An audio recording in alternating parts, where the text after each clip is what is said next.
మమ మన భారత జాతీయ జెండాలో 3 కలర్స్ మరియు అశోక చక్ర సీక్రెట్ తెలుసా మమ పైన కాషాయ రంగు ఉంటుంది.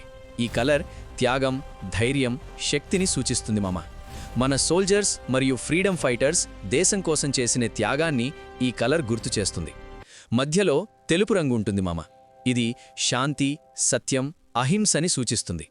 మన భారతదేశం ఎప్పుడూ పీస్ మరియు ట్రూత్ మార్గంలో నడవాలని చూపిస్తుంది మామ. కింద ఆకుపచ్చ రంగు ఉంటుంది మామ. ఇది మన దేశం సమృద్ధి, అగ్రికల్చర్, పచ్చదనం మరియు డెవలప్మెంట్ని సూచిస్తుంది.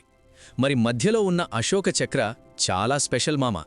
ఇది సమ్రాట్ అశోకుడి సార్నాథ్ స్తంభం నుండి తీసుకున్నారు. అందులో 24 స్పోక్స్ ఉంటాయి. అవి 24 గంటలని సూచిస్తాయి మామ.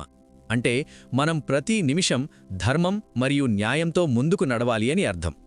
ఇంకా ఒక ఇంట్రెస్టింగ్ ఫ్యాక్ట్ మామ, మన జెండాని పింగళి వెంకయ్య గారు డిజైన్ చేశారు మరియు 1947 జులై 22న అఫీషియల్గా యాక్సెప్ట్ చేశారు. సో మామ, ఈ తిరంగా జస్ట్ ఒక జెండా కాదు, మన దేశం గౌరవం, ఐక్యత మరియు స్వాతంత్ర్యంకి ప్రత్యేకం మామ. జై హింద్ మామ.